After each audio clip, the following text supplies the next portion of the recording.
down to her last $870, and living in a cramped motel room with her 12-year-old daughter after losing her accounting job during massive corporate layoffs. Olivia Bennett made the unthinkable decision to purchase an abandoned farm at a county foreclosure auction that every other bidder avoided. What she unearthed beneath the weathered property would not only transform her desperate circumstances forever, but would uncover a classified military secret that had remained hidden since the darkest days of the Cold War. Before we jump back, tell us where you're tuning in from, and if this story touches you, make sure you're subscribed, because tomorrow I've saved something extra special for you. Olivia Bennett stared at the eviction notice taped to her motel room door, her hands trembling as she quickly removed it before her daughter Emma could see. Just 14 months earlier, she had been a senior accountant at a respected firm in Portland with a comfortable apartment, a reliable salary, and a small but growing college fund for Emma. Now, at 38, she was essentially homeless, stretching every dollar to keep a roof over their heads while applying for jobs that never called back. The collapse had come without warning. Her firm had been acquired by a larger company, and the redundancy eliminations had cut through the accounting department like a scythe. Despite 15 years of exemplary performance reviews, Olivia had been given 3 weeks severance and a reference letter.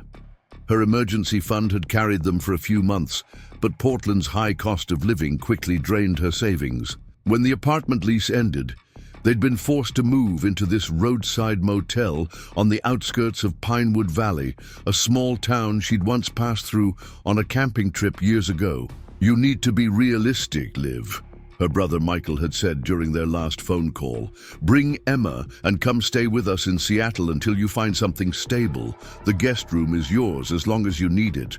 But Olivia couldn't bring herself to accept. Her independence had always been her strength, the same determination that had helped her raise Emma alone after her husband walked out when their daughter was just 2 years old. She needed to find her own solution, to show Emma that challenges could be overcome without surrendering your self-reliance. As she sat in her ancient Honda Civic in the Pinewood Valley County Administration Building parking lot, scanning employment listings on her phone, Olivia noticed a flyer on the community bulletin board for an upcoming property auction. Most listings featured homes with starting bids well beyond her meager savings, but one property caught her eye, an abandoned farm on the outskirts of town with a minimum bid of just $800. The description wasn't promising. 75-acre Holloway farm with dilapidated main house and outbuildings, no utilities currently connected, significant repair needed, property sold as is. The accompanying photos showed a weathered 2-story farmhouse with peeling white paint, broken windows, and a partially collapsed front porch. The surrounding acreage appeared overgrown, with fields reclaimed by nature and fences long since toppled. Olivia had grown up in rural Idaho, helping on her grandparents' small farm every summer until college. She had sworn never to return to rural life. The isolation, the endless physical labor, the economic uncertainty of agricultural living. But now, with winter approaching and their motel funds dwindling to nothing, even a rundown farmhouse seemed better than the alternative. "Mom, are we gonna have to move again?" Emma had asked that morning, wise beyond her 12 years, clearly sensing their precarious situation despite Olivia's attempts to shield her from their financial reality. The auction flyer suddenly represented something beyond shelter. A chance for stability, a permanent address where Emma could make friends and settle into a school without worrying about another sudden move. With a property that size, they might even grow some of their own food, reducing their expenses while Olivia continued job hunting. The next morning, Olivia arrived at the auction early, studying the property details more carefully. The Holloway farm had been abandoned for nearly 8 years. According to the paperwork, it had belonged to the same family since the 1940s. The last owner, Harold Holloway, had died with no direct heirs, and the county had seized the property for unpaid taxes after distant relatives in California declined to claim it. When the auctioneer called the Holloway farm, his tone was almost apologetic. Next up, the Holloway property on Mill Creek Road. 75 acres, farmhouse and outbuildings in poor condition. Starting bid $800. The room remained silent. A few potential buyers exchanged glances, but no one raised their bidder paddles. One elderly man shook his head and whispered something to his companion that made her grimace sympathetically. "Anyone interested in this property? 75 acres, folks. That's less than $11 an acre." After an uncomfortable pause, Olivia raised her paddle, her heart pounding. $800, she called out, her voice sounding unnaturally loud in the quiet room. The auctioneer seemed surprised but quickly recovered. "I have $800. Do I hear 900s? He scanned the room hopefully, but the silence continued.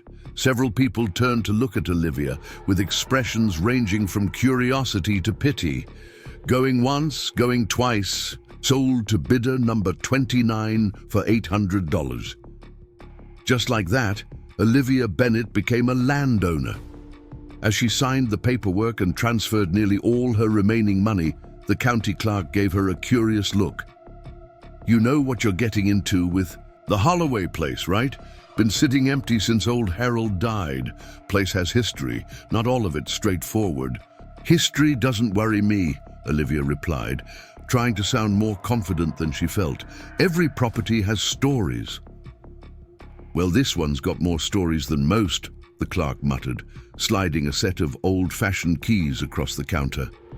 "These probably don't even work anymore, but they came with the property file. Harold was particular about who came onto his land, kept to himself the last 20 years.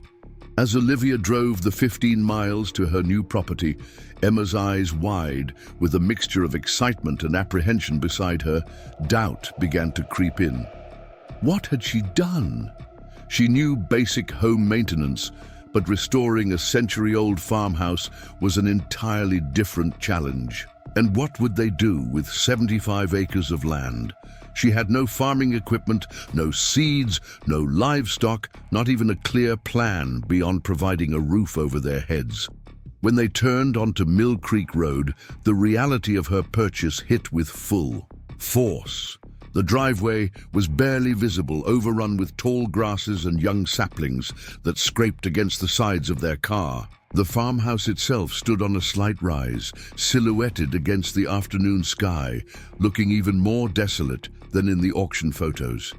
"Mom," Emma said hesitantly, clutching her backpack. "Is this really ours?" "It is," Olivia answered, forcing enthusiasm into her voice. "It needs work, but think of the space. No more cramped motel rooms. You can have your own bedroom again." Emma nodded slowly, her expression uncertain as they parked in front of the house. The front door was swollen with moisture and required a forceful push to open. Inside, the air was stale and heavy with dust. The floorboards creaked ominously beneath their feet, and cobwebs draped from the ceiling like ghostly curtains. What furniture remained was covered in sheets, now grey with years of accumulated dust.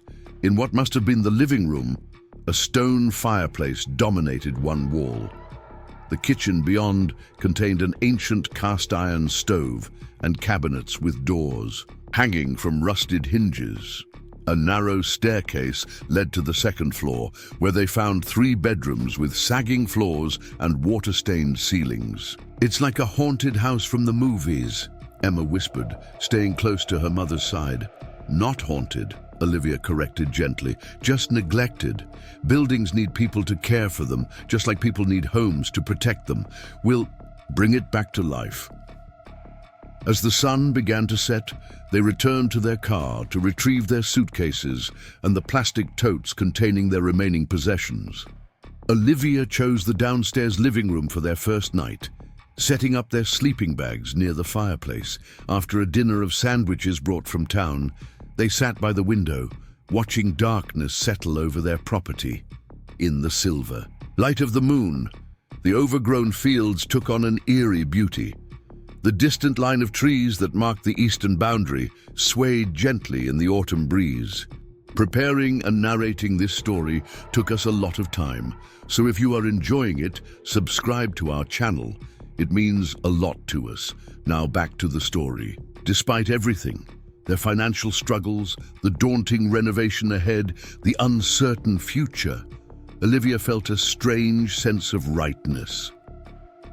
"This is ours," she whispered, putting her arm around Emma's shoulders. "And we're going to make it a home."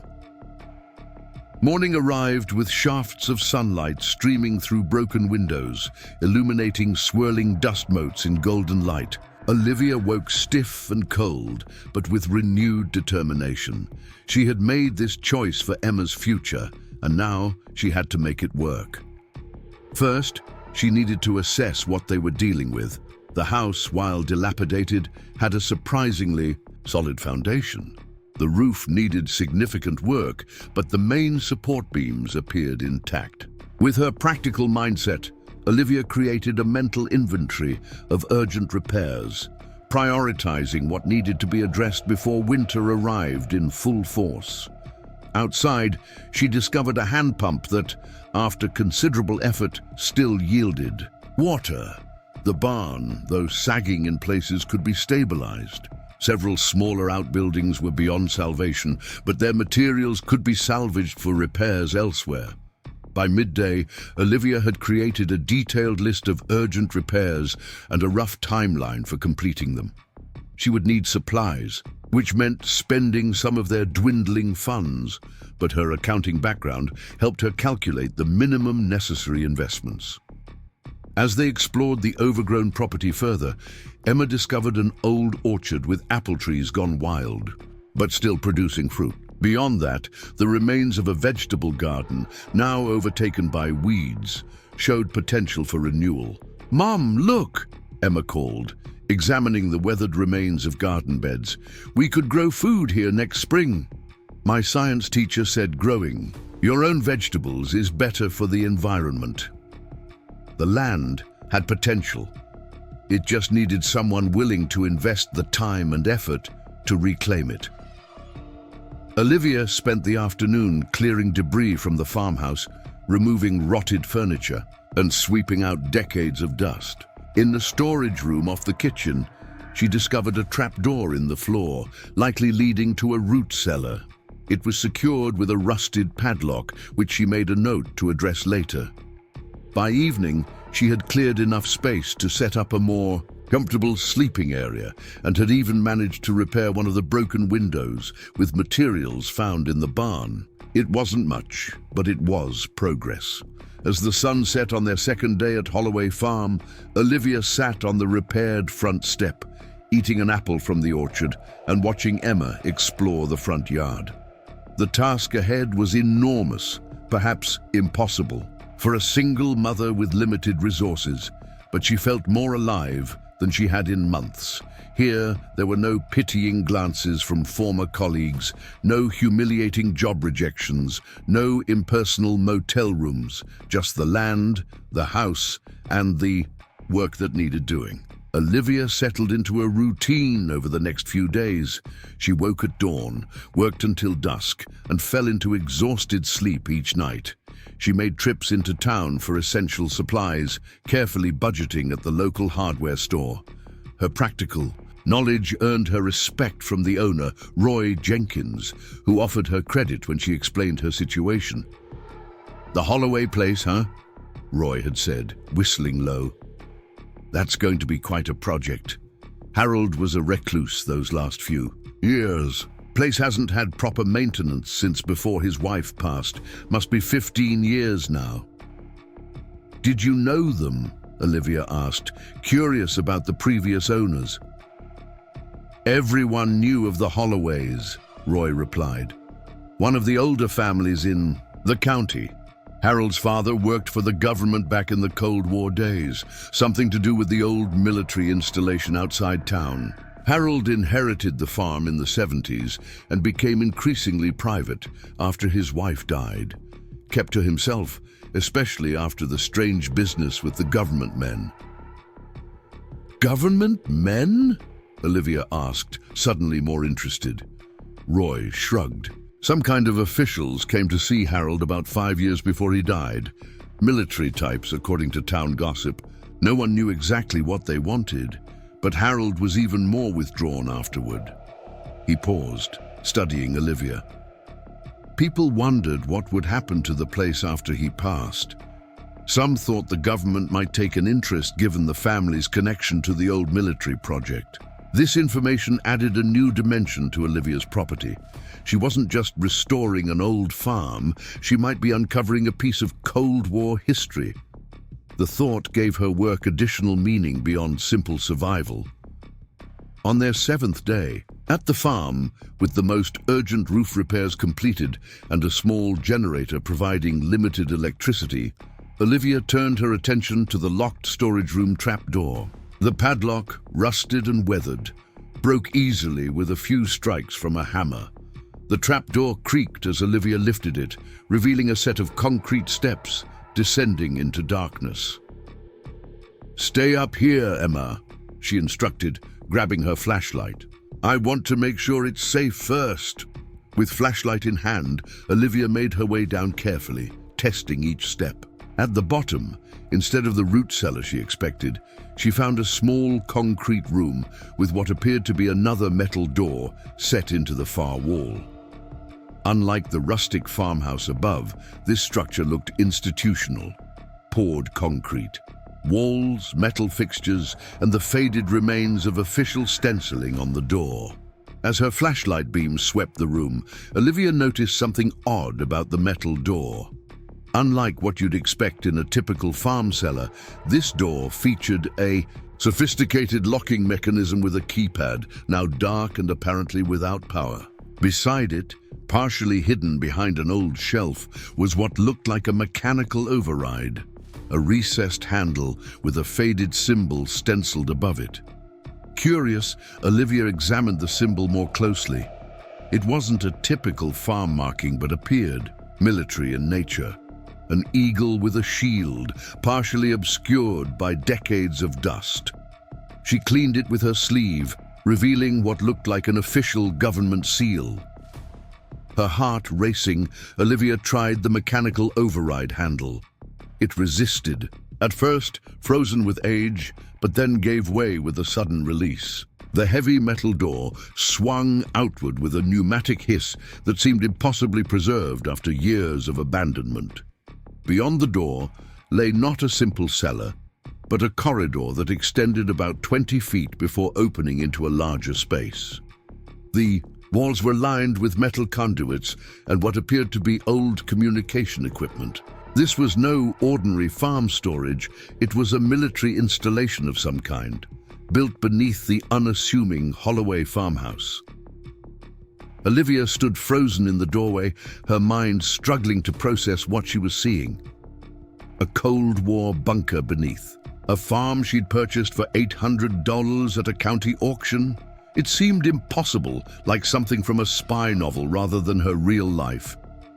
With trembling hands, Olivia advanced into the corridor, the beam of her flashlight revealing more details of the hidden facility. The main room beyond contained banks of outdated electronics, metal filing cabinets, and what appeared to be communication equipment from the 1960s. A faded sign on one wall read, "Station Alpha 16, Classified Communication Relay." In the center of the room stood a large metal desk with a swivel chair, and on the desk lay a leather portfolio, remarkably preserved in the climate-controlled environment of the sealed bunker. Olivia opened it carefully, revealing yellowed documents covered in official letterhead with "Department of Defense, Top Secret" stamped across the top. The date on the top page read October 17th, 1962. Olivia's breath caught in her throat. These were documents from the Cuban Missile Crisis, genuine historical artifacts hidden away in a secret bunker on her property. As she carefully flipped through, the pages, phrases jumped out at her. contingency communication protocols for nuclear alert status, emergency relay station for Western Defense Network, civilian cover maintained through Holloway family with level 4 clearance. With sudden clarity, Olivia understood what she had found. This hidden bunker was a Cold War emergency communication relay station, disguised beneath an ordinary family farm. The Holloway family hadn't just been farmers, they had been part of America's nuclear defense strategy, maintaining this secret facility while presenting as ordinary civilians. The magnitude of the discovery left Olivia breathless. This underground bunker had remained sealed and preserved for decades, its existence apparently known only to the Holloway family and select government officials. The government men, Roy, had mentioned must have come to assess the facility after Harold became too elderly to maintain whatever obligations his family had. As Olivia carefully returned the documents to the portfolio, her flashlight beam caught something else. A red telephone on a side desk, the kind depicted in Cold War movies as direct lines to military command. Beside it sat a logbook with the final entry dated June 1987, around the time tensions with the Soviet Union had begun to ease. Looking around the preserved Cold War bunker, Olivia felt a profound connection to a hidden piece of American history, a secret facility that had played some role in the nation's defense during one of its most perilous periods. This wasn't just a property anymore. It was a historical site of potentially national importance. With newfound purpose, Olivia carefully closed and secured the bunker door, ensuring it remained preserved. She would need to approach this discovery methodically to understand its significance before deciding how to proceed. As she climbed the concrete stairs back to the farmhouse, her mind raced with questions. How important had this communication relay been to national security? What classified information might still be contained in those filing cabinets? And why had the military apparently abandoned the facility rather than decommissioning it properly? Whatever the answers, Olivia knew her life had just changed irrevocably. The single mother who had arrived at this abandoned farm with nothing but 2 suitcases and a desperate need for shelter now possessed something of potentially historical significance, a direct connection to America's Cold War history and the responsibility that came with it. "Mom?" Emma called from above. "Did you find anything cool down there?" Olivia emerged from the trapdoor, carefully closing it behind her. She needed time to process her discovery before sharing it, even with Emma. "Just an old storage room," she said, managing a smile. "Nothing interesting yet." That night, as Emma slept, Olivia researched Cold War communication networks on her phone, using the limited data plan she still maintained. She learned that during the height of nuclear tensions, the military had established redundant communication systems across the country, often disguised as ordinary civilian structures. Some families had been recruited to maintain these facilities, sworn to secrecy about their true purpose. The Holloway family must have been one such family, maintaining their cover as simple farmers while secretly operating a government communication relay. The bunker's excellent preservation suggested it had been professionally designed to remain functional for decades with minimal maintenance, a testament to Cold War engineering and the very real fear that nuclear war might one day sever conventional communication networks. The next morning, Olivia drove into town alone, telling Emma she needed additional supplies. Instead, she headed for the Pinewood Valley Historical Society, housed in a small building near the town square.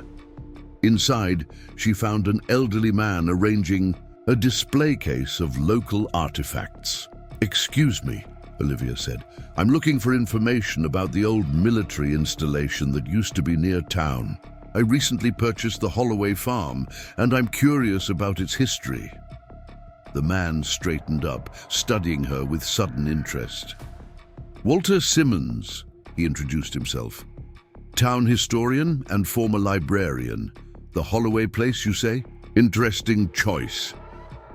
It was what I could afford, Olivia admitted, but I've heard the family had some connection to the military installation. Walter gestured toward a small display in the corner.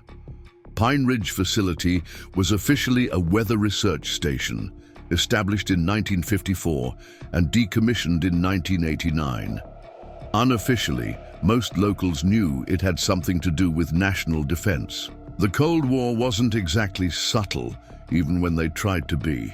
He led her to the display, which contained a few photographs of a nondescript government facility and some newspaper clippings about its closure. The government employed about 50 people from the area, including some who maintained auxiliary sites. The Holloways were one such family, though exactly what they did was never public knowledge. Would there be any records about these auxiliary sites? Olivia asked carefully. Walter gave her a shrewd look. Found something out at the farm, have you? Olivia hesitated, then decided partial honesty was best. There are some unusual structures that don't seem typical for a farm that age. I'm trying to understand what I've purchased. The historian nodded slowly. Most records about Pine Ridge and its operations were taken when the facility closed. Classification protocol. But I do have some unofficial materials, local newspaper, reports, oral histories from residents who worked there. Not everything made it into the official record. He disappeared into a back room and returned with a folder. These might help. They mention the Holloway property specifically in a few places, though in vague terms. Something about communication relays and civilian-maintained outposts. As Olivia flipped through the materials, one newspaper clipping from 1962 caught her attention. It showed Harold Holloway's father receiving a civilian service award from a military officer. The caption read, "Local farmer recognized for exceptional service to national security interests in unspecified capacity." The Holloways were more than just farmers, Walter said quietly. Like many families during that era, they played their part in the greater Cold War effort. Most of those stories remain classified or forgotten, pieces of history that never made the textbooks. Olivia thanked him for the information and borrowed several items to copy, promising to return them the following day. As she left the historical society, her phone rang, an unknown number. "Miss Bennett?" a formal male voice asked when she answered. "This is Major Thomas Reynolds, United States Air Force Historical Resources Division. I understand you've recently acquired the Holloway property. I'd like to schedule a time to discuss certain historical aspects of that land with you at your convenience." Olivia's hand tightened on the phone. Less than 24 hours after discovering the bunker, the military had somehow learned of her interest in the property's history. "How did you get my number?" she asked, trying to keep her voice steady. "Standard procedure for properties with historical military significance," the major replied smoothly. "We maintain monitoring protocols for certain legacy sites. Your inquiry at the Historical Society triggered a routine notification." The implications were unsettling. The bunker wasn't just abandoned. It was still being monitored in some capacity, decades after its apparent decommissioning. "I'm available tomorrow morning," Olivia said carefully, "but I'd appreciate some identification when you arrive." "Of course, ma'am. Military protocol." The major's tone remained professional. "We have no interest in disrupting your residence. This is purely an informational visit regarding historical preservation responsibilities." After ending the call, Olivia sat in her car, trying to process this new development.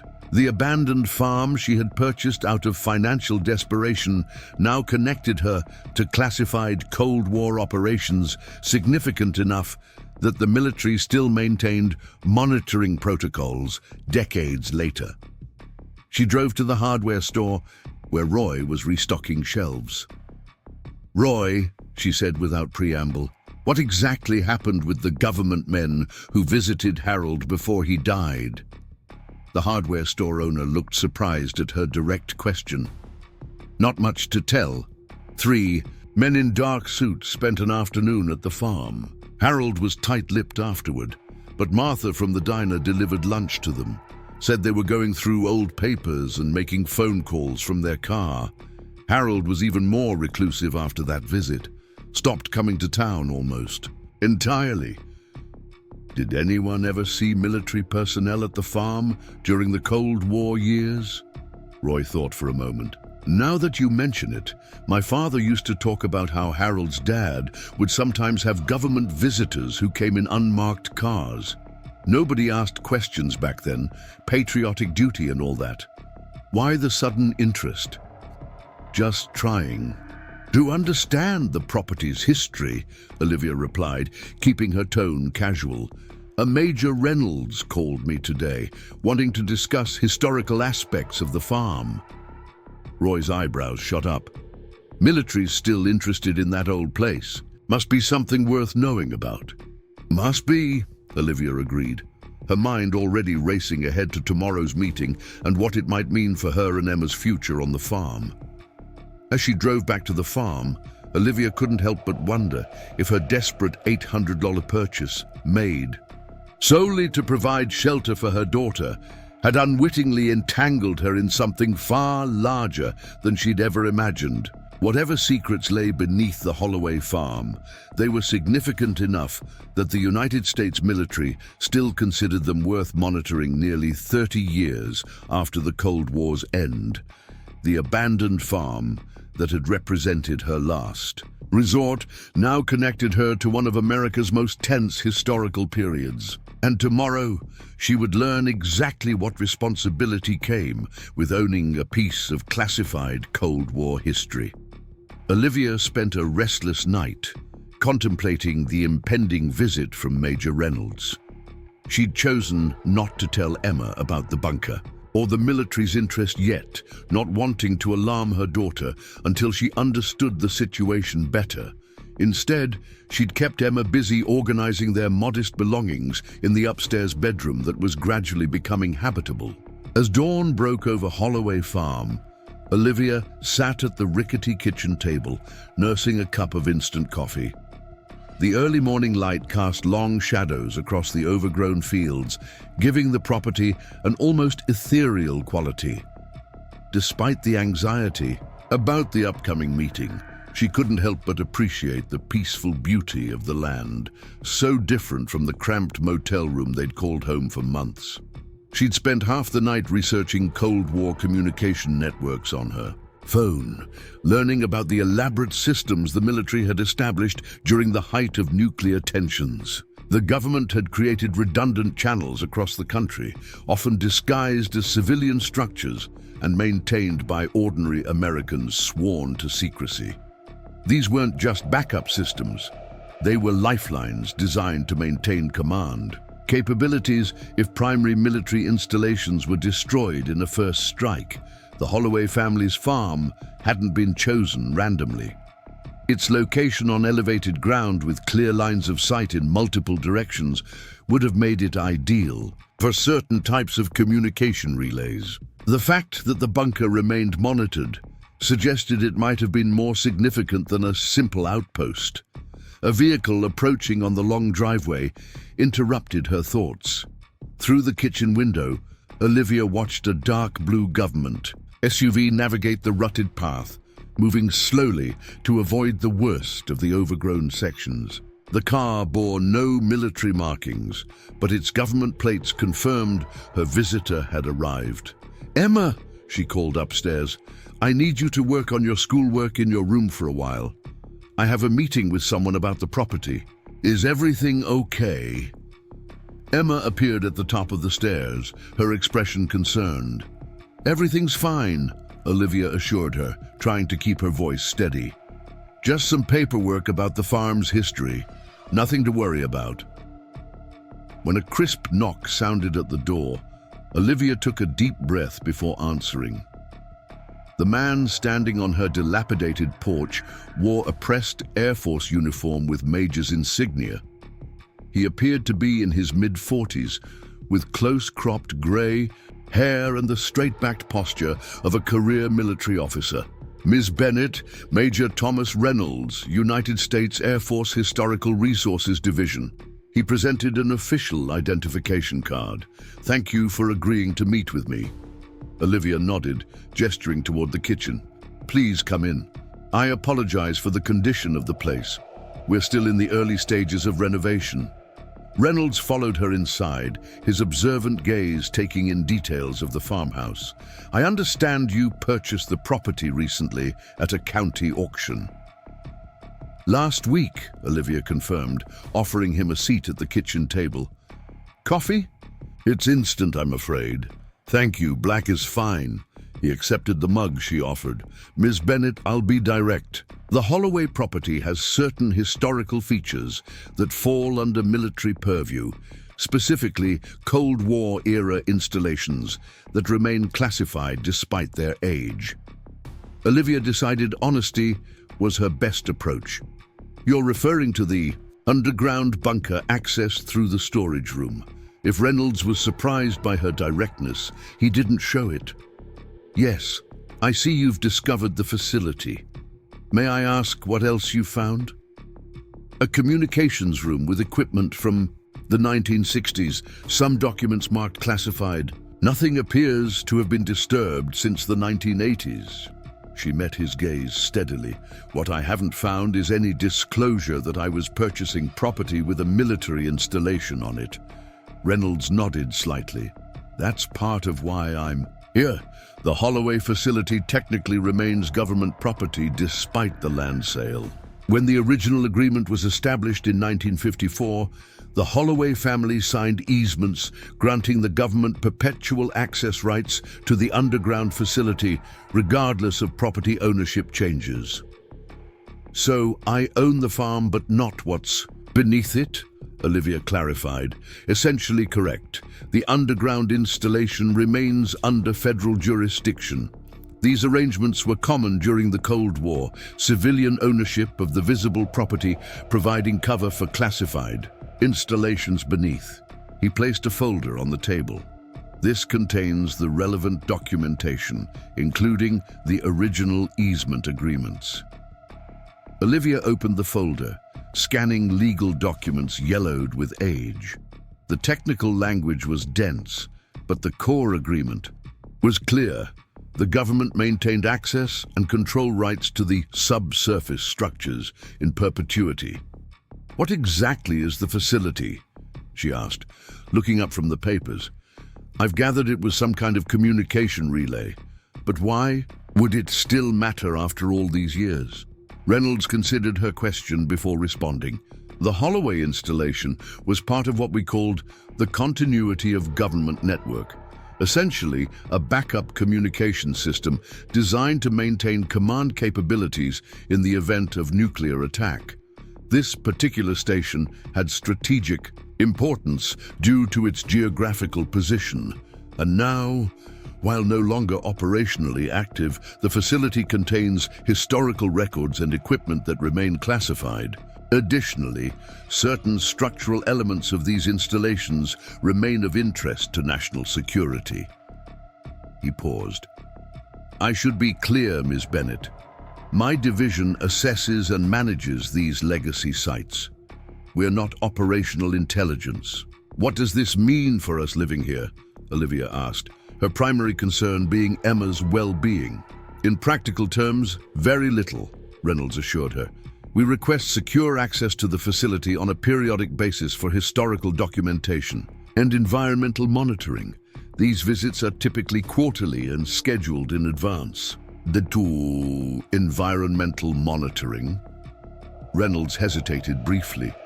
"Standard procedure for Cold War-era installations. Materials used during that period sometimes require ongoing assessment. Nothing that poses any risk to surface dwellers." Olivia wasn't entirely convinced by his explanation, but decided to focus on immediate concerns. So what happens now? Do I pretend I never found an underground military bunker on my property? Not exactly. Reynolds reached into his briefcase and produced another document. The government would like to formalize our access arrangement with you as the new property owner.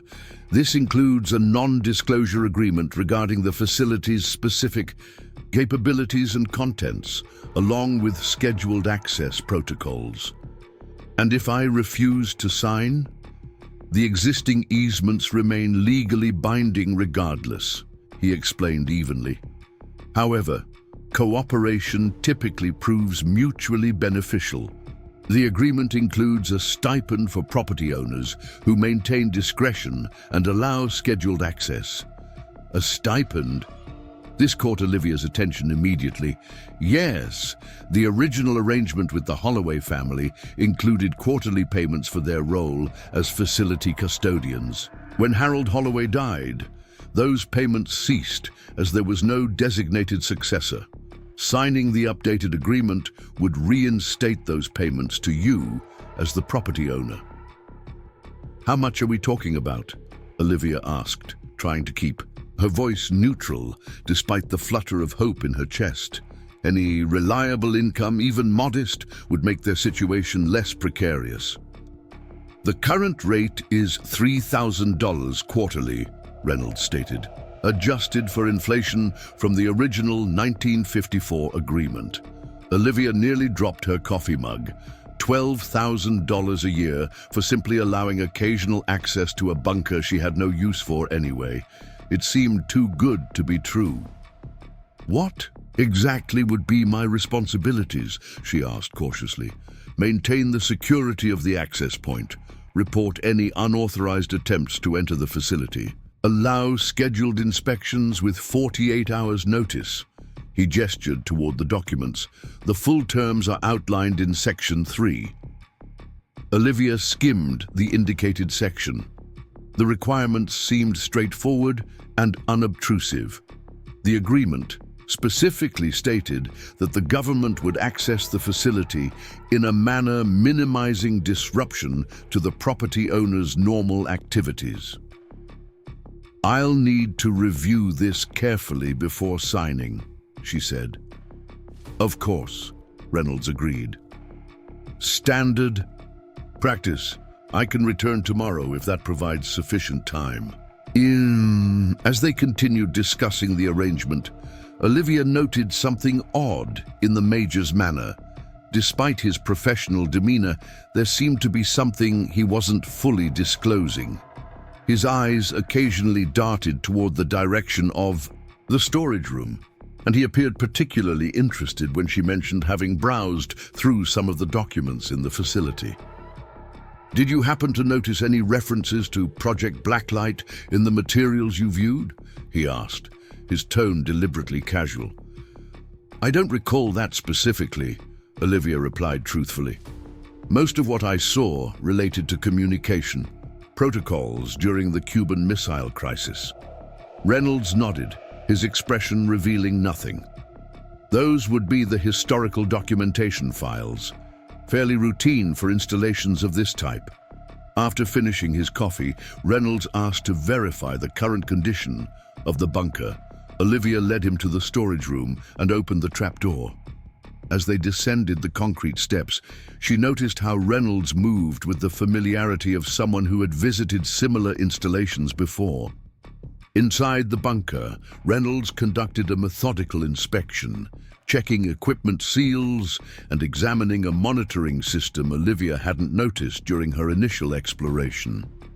The device, tucked into a corner of the main communications room, appeared to be of more recent vintage than the 1960s technology surrounding it. Atmospheric monitoring package, he explained when he caught her looking, installed during the facility's decommissioning, maintains data on structural integrity and environmental conditions. Is that what alerted you when I entered the bunker? Olivia asked, connecting dots. Reynolds gave her an appraising look. You're observant, Miss Bennett. Yes, these systems register access events, standard security protocol for decommissioned but still classified facilities. As he continued his inspection, Reynolds paid particular attention to a bank of filing cabinets against the far wall. He checked each drawer systematically, making notes on a small tablet. When he reached the lowest drawer of the center cabinet, he frowned slightly. "Is something wrong?" Olivia asked. "Not necessarily," he replied, though his tone suggested otherwise. "Some materials appear to have been reorganized since the last inspection." "That wasn't me," Olivia clarified. "I only opened a few folders on the desk. I didn't touch the filing cabinets." Reynolds studied her for a moment, apparently assessing her truthfulness. "When exactly did you discover the bunker, Ms. Bennett?" "Yesterday afternoon. I broke the padlock on the trapdoor, came down to explore, and found the bunker door. After looking around briefly, I secured it and did some research before your call." He made another note on his tablet. "And no one else has been down here? Your daughter, perhaps?" "No one," Olivia confirmed, increasingly concerned. "Is there something I should know about?" Reynolds closed the filing cabinet carefully. "Probably nothing. These old installations sometimes shift with settling. Documents can appear disturbed when they're simply victims of gravity and time." Despite his dismissive words, his expression remained vigilant. After completing his inspection, Reynolds led the way back upstairs. At the kitchen table, he provided Olivia with his direct contact information and a secure government email address. "If you notice anything unusual, any signs of tampering with the access door, unexpected visitors asking about the property's history, or any disturbances near the facility, please contact me immediately," he instructed. "Day or night." "You're making it sound like I should be concerned," Olivia observed. "Purely precautionary," Reynolds assured her, though his tone lacked conviction. Cold War installations occasionally attract attention from history enthusiasts or salvagers looking for vintage technology. Nothing dangerous, but unauthorized access to classified areas remains a federal offense. As Reynolds prepared to leave, he paused on the porch. "One last thing, Ms. Bennett. When you mentioned visiting the Historical Society, what specifically were you researching?" "Just general information about the Holloway family and the old military base in the area," Olivia answered. "I was curious about the property's history." Reynolds nodded. Natural curiosity, understandable. He surveyed the overgrown fields surrounding the farmhouse. "This was an important place once, Miss Bennett. More important than most people realized. The work done here helped ensure those nuclear missiles in Cuba never launched." With that cryptic statement, he thanked her for her time and returned to his vehicle. Olivia watched from the porch as the government SUV disappeared down the driveway, her mind swirling with questions. When she returned inside, she found Emma sitting at the top of the stairs. "Who was that man?" her daughter asked. "I saw his uniform from my window." Olivia considered how much to share. "Major Reynolds. He's with the Air Force Historical Division. Apparently, this farm has some historical significance related to the old military base that used to be near town." "Is that a good thing or a bad thing?" Emma asked perceptively. "I'm not entirely sure," Olivia admitted, "but it might be a good thing for our finances. The government may pay us a stipend to maintain certain historical aspects of the property." Emma's eyes widened. "Really? Like we'd get paid just to live here?" "Something like that," Olivia smiled, relieved to focus on the positive aspect of the arrangement. "Come on, let's make some lunch. Then I want to check on that roof patch before it rains again." Throughout the afternoon, as they worked on various repair projects around the house, Olivia's mind kept returning to the bunker and Reynolds' inspection. His concern about the filing cabinets suggested something might be missing, something important enough to worry a military officer decades after the Cold War's end. After Emma went to bed that night, Olivia returned to the storage room and descended into the bunker. The heavy metal door opened with the same pneumatic hiss, the sound eerily preserved after all these years. Inside, she examined the filing, cabinets Reynolds had inspected so carefully. The lowest drawer of the center cabinet was labeled Blacklight Protocols, Top Secret. Inside were folders with various operation codes and dates, all from the early 1960s. Nothing appeared obviously missing to Olivia's untrained eye, but one folder was thinner than the others, with visible gaps where documents might have been removed. Beside the filing cabinet stood a communications console with various dials and switches. Despite being decades old, the equipment looked remarkably well preserved. Olivia noticed something she'd missed during her first exploration: a small, red light blinking steadily on one of the panels. Some part of this ancient system still had power, still functioned after all these years. The discovery sent a chill down her spine. Reynolds had called this a decommissioned facility, yet parts of it clearly remained operational. What purpose could a Cold War communication system possibly serve in the modern era? Olivia carefully closed and secured the bunker, her mind racing with possibilities. That night, she researched Project Blacklight online, but found nothing beyond vague references to classified Cold War communication initiatives. Whatever Blacklight had been, it remained closely guarded even in the internet age. The next morning, Olivia drove into town early, leaving Emma working on her online schoolwork. Her destination was the office of Pinewood Valley's only real estate attorney, a woman named Harriet Johnson, whom Roy from the hardware store had recommended. The attorney's office occupied a small storefront on Main Street, sandwiched between a bakery and a consignment shop. Inside, Harriet Johnson, a sharp-eyed woman in her 60s with silver hair and practical reading glasses, reviewed the documents Reynolds had left. These easement agreements appear legally sound, she confirmed, after a thorough examination. The government maintained rights to the underground facility regardless of surface property ownership. Not uncommon for military installations of that era. She looked up at Olivia. "What concerns me is what they're not saying." "What do you mean?" Olivia asked. "This stipend arrangement," Harriet tapped the document. $12,000 annually is substantial for simple access rights, especially for a supposedly decommissioned facility. The government doesn't pay that kind of money without reason. "Do you think I shouldn't sign?" Harriet considered the question. "The easements remain valid whether you sign the new agreement or not. By signing, you at least get compensated for what they already have the right to do." She removed her glasses thoughtfully. "But I'd recommend adding a liability clause to protect yourself." "What kind of liability?" "Environmental primarily," the attorney explained. Cold War installations sometimes involve materials we later discovered weren't entirely safe. Asbestos, certain electronic components, occasionally more concerning elements. You'll want explicit government acknowledgement of responsibility for any issues arising from the underground facility. Olivia nodded, thinking of Reynolds' mention of environmental monitoring. Perhaps there was more to his concern than historical preservation. "Can you draft that addition?"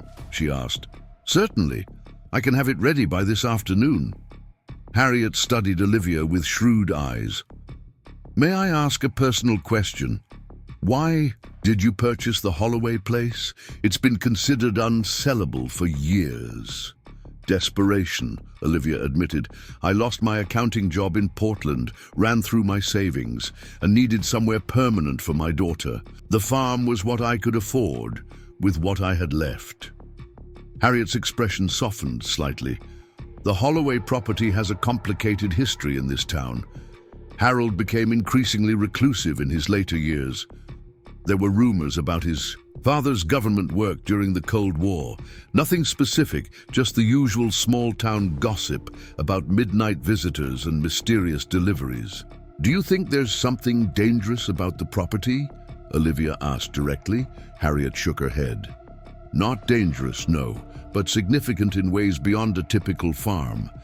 The government maintained interest in that land for decades after the Cold War ended. That suggests its purpose was more crucial than a simple communication relay. After leaving the attorney's office, Olivia walked to the local diner for coffee and a chance to gather her thoughts.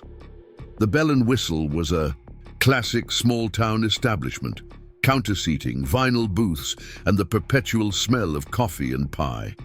A few morning regulars occupied the counter, engaged in quiet conversation. Olivia took a booth by the window, ordered coffee, and reviewed her notes from the meeting with Harriet.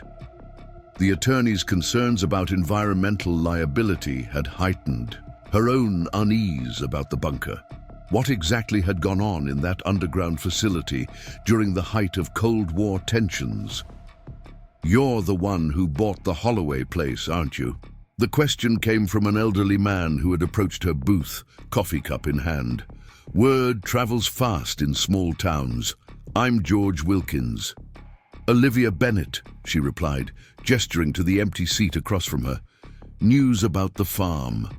Purchase has made the rounds, I take it?" George settled into the booth with the deliberate movements of someone in his 80s.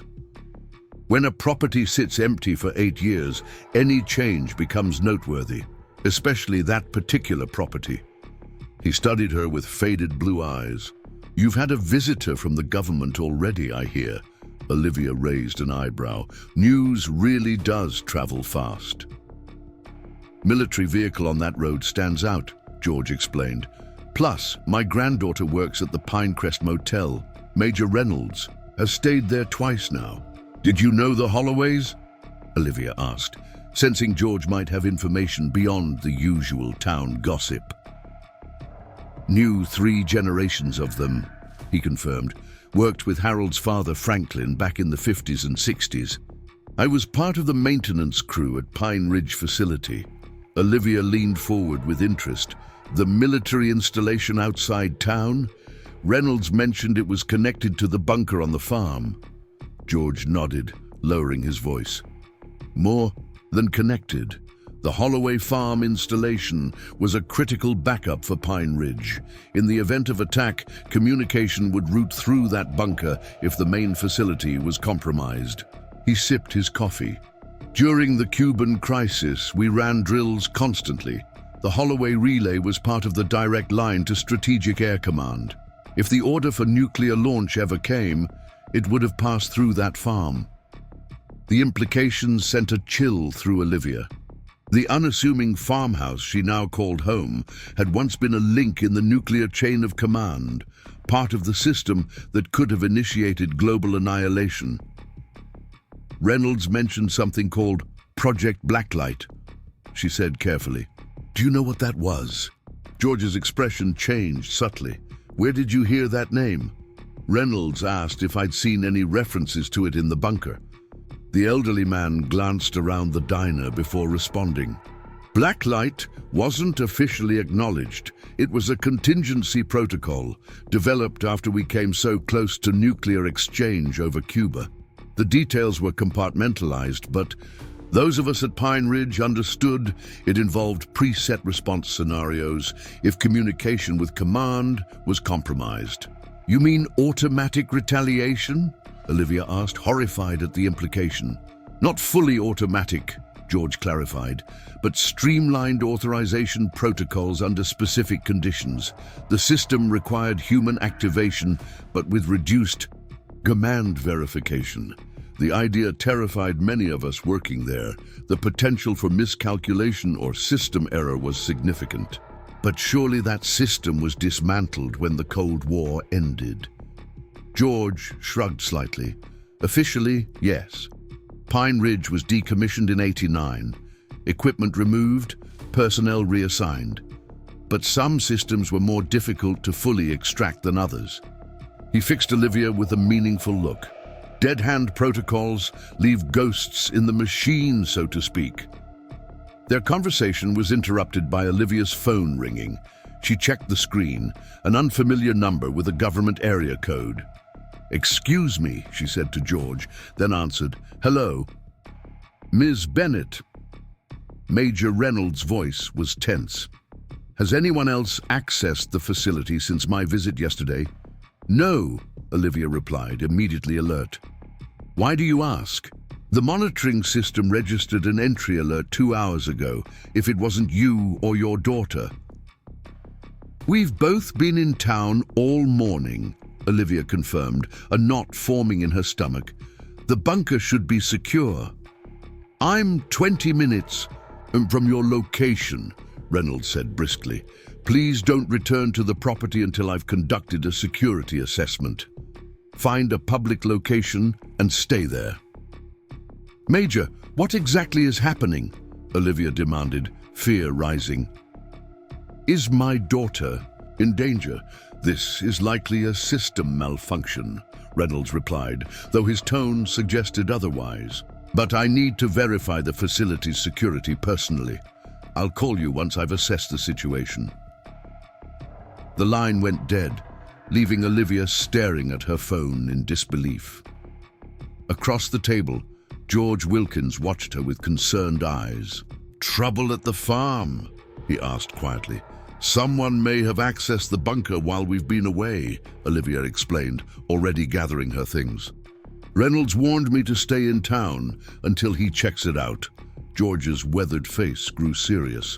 "If someone's taking interest in that old facility after all these years, it's not for historical curiosity. Whatever Blacklight was, it mattered. Enough that they never fully decommissioned that bunker. Some systems remained operational even after everything else went dark."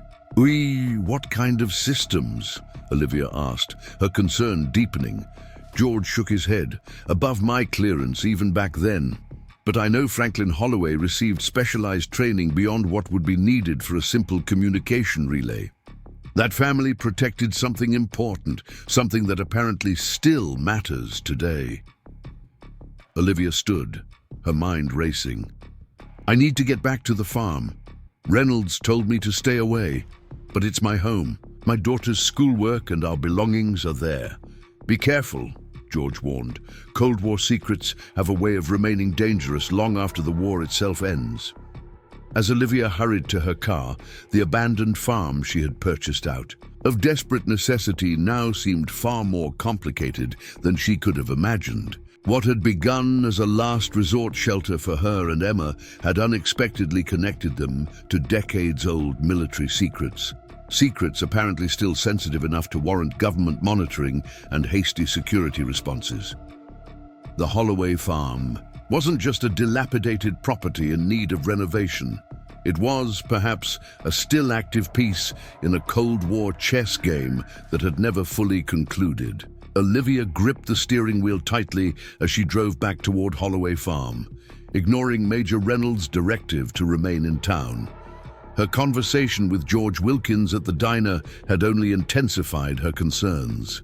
The elderly former military technician had spoken of dead-hand protocols and systems that remained operational decades after the Cold War's official end. Whatever Project Blacklight involved, it clearly remained significant enough to warrant immediate security response. When unauthorized access was detected, the rural landscape flew past her window as she pushed her old Honda faster than the winding country roads warranted. Thoughts of Emma's schoolwork left behind were merely a convenient justification. The truth was that Olivia felt a fierce protectiveness toward the property that had become their last chance sanctuary. Someone was intruding on the home she'd fought so hard to secure, and maternal instinct drove her forward despite the potential danger. As she approached the turnoff to Mill Creek Road, Olivia noticed a black sedan parked discreetly behind a stand of trees. The vehicle had no government markings, but its strategic positioning overlooking the approach to her property raised immediate red flags. She slowed briefly, catching a glimpse of a man in the driver's seat, speaking into what appeared to be a radio handset. Definitely not local. Pinewood Valley residents had no reason for surveillance operations on rarely traveled rural roads. Rather than taking the direct route to her farmhouse, Olivia continued past her turnoff, driving another half-mile before pulling onto a logging access road that Diane Miller her neighboring farmer had mentioned, connected their properties through the back acreage. The rutted dirt path wasn't meant for passenger vehicles, but Olivia navigated carefully, grateful that recent dry weather had kept the worst mud at bay. After 10 minutes of cautious driving through dense pine forest, she reached a barbed wire fence marking her property line. The fence had collapsed in several places, allowing her to ease the car through without damage. From this approach, she could access her land without being observed from the main road. Olivia parked behind her barn, using the structure to shield her vehicle from view of the farmhouse. Heart pounding, she approached on foot, moving quietly through the tall grass. The government SUV she'd seen earlier was parked in front of her house, but a second unmarked black vehicle, similar to the one she'd spotted on the main road, was positioned near her storage shed. Crouching behind an overgrown hydrangea bush, Olivia observed two men in dark suits emerging from her house. Neither was Major Reynolds. They moved with the alert, purposeful demeanor of law enforcement or military personnel, their conversation too distant to overhear. One carried what appeared to be a small metal case. The men entered the second vehicle and drove away, taking the rutted driveway at a speed that suggested urgency. Olivia waited several minutes to ensure they weren't returning before approaching her farmhouse. The front door stood slightly ajar. She entered cautiously, scanning for any signs of disturbance. "Hello?" she called.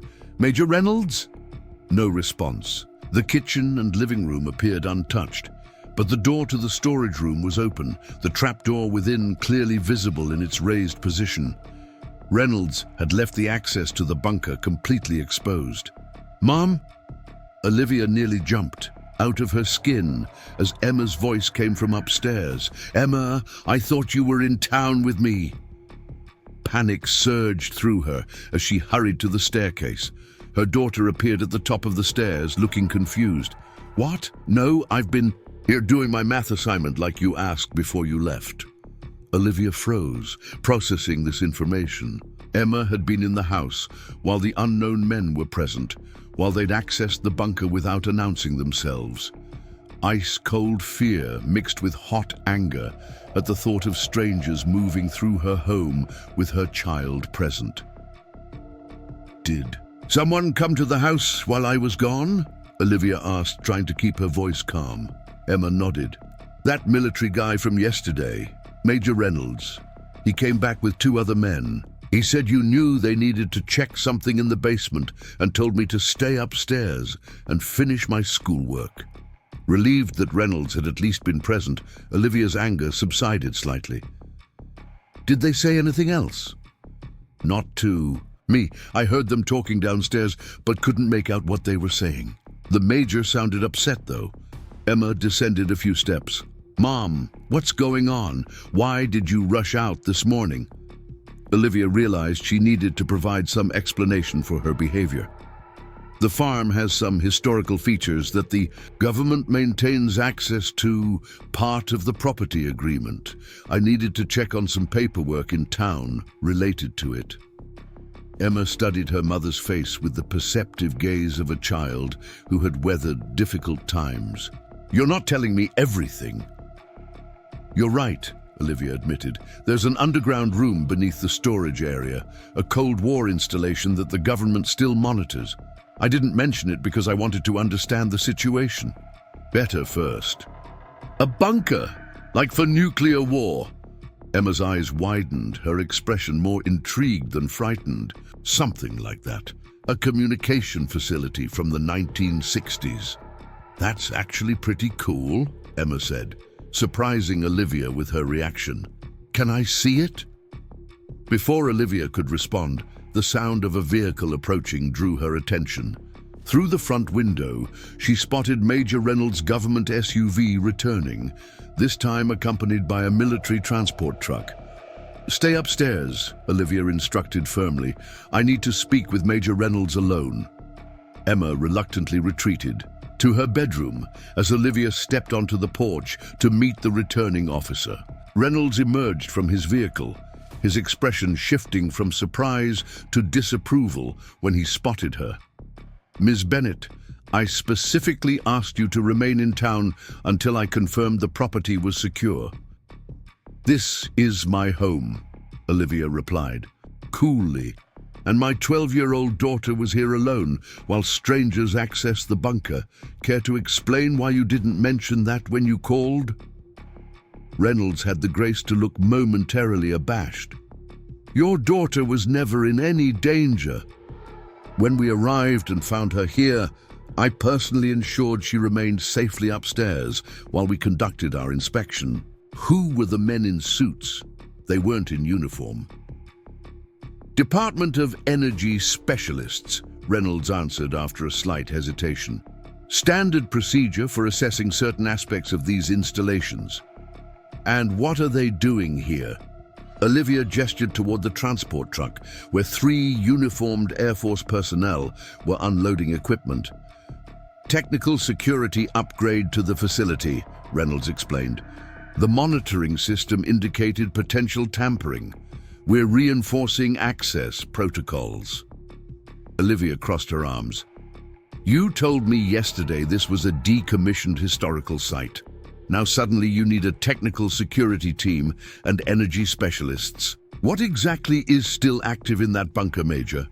Reynolds studied her carefully before responding. "May we speak privately?" Olivia nodded toward the porch swing. They sat while the Air Force personnel continued unloading equipment, their efficiency suggesting a well-rehearsed operation. "Ms. Bennett, the Holloway installation wasn't a simple communication relay," Reynolds began, his voice low. "It was part of a specialized network designed for specific continuity scenarios. While officially decommissioned, certain technological components remain relevant." "Relevant how?" Reynolds chose his words carefully. "Cold War systems were built with extraordinary redundancy and durability. Some were designed to remain operational for decades without maintenance. The Holloway facility contains prototype technology that represented significant advancement for its time. Technology that certain organizations or individuals might still find valuable." "You think someone is attempting to access the facility for espionage?" Olivia asked incredulously. "We're considering all possibilities," Reynolds replied diplomatically. "The fact remains that the monitoring system detected unauthorized access attempts. Whether it's simple curiosity, historical interest, or something more concerning, we have a responsibility to secure the facility." Olivia thought of the metal case she'd seen the suited men carrying from her house. Did they remove something from the bunker? Reynolds' expression remained neutral, but Olivia caught the slight tension in his jaw.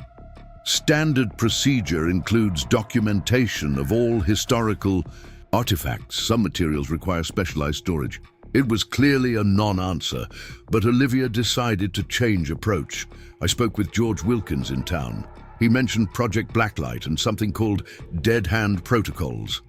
This elicited a genuine reaction. Reynolds straightened, his professional demeanor momentarily cracking. "Wilkins worked at Pine Ridge? Maintenance crew in the 60s. He seemed to think the Holloway installation was more than just a backup communication relay." Reynolds was silent for a long moment, apparently reassessing his approach. Finally, he sighed. "Ms. Bennett, I've been authorized to offer you an amended agreement. The quarterly stipend would increase to $5,000, with immediate payment of the first 2 quarters in advance." "You're offering me more money to stop asking questions," Olivia observed. "I'm offering appropriate compensation for the inconvenience of our necessary security measures," Reynolds countered smoothly. "The historical significance of this installation justifies the adjusted rate." "What exactly is Project Blacklight, Major?" Reynolds glanced toward the Air Force personnel who were now carrying equipment toward the storage room. "A Cold War contingency system. The details remain classified." "Is it dangerous?" "Not in its current state," he assured her. though the qualification was telling, but its technological components and operational principles remain sensitive. Hence our security concerns. Olivia considered her options. The increased stipend would make an enormous difference to their financial stability. $10,000 in advance would allow her to make critical repairs to the farmhouse before winter, pay off some lingering debts, and provide a cushion while she continued job hunting. The responsible, practical choice was clear. Yet something about the situation felt wrong. Reynolds wasn't being fully transparent, and the sudden security response suggested the bunker contained something far more significant than historical artifacts. "I want a full environmental and safety assessment of the facility," Olivia stated firmly. "Professional documentation that there's no radiation or chemical hazard that could affect my daughter." "That can be arranged," Reynolds agreed quickly, too quickly.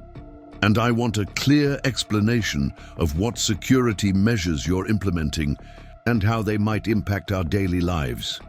"Of course, the upgrades are primarily electronic, with minimal physical changes to the property."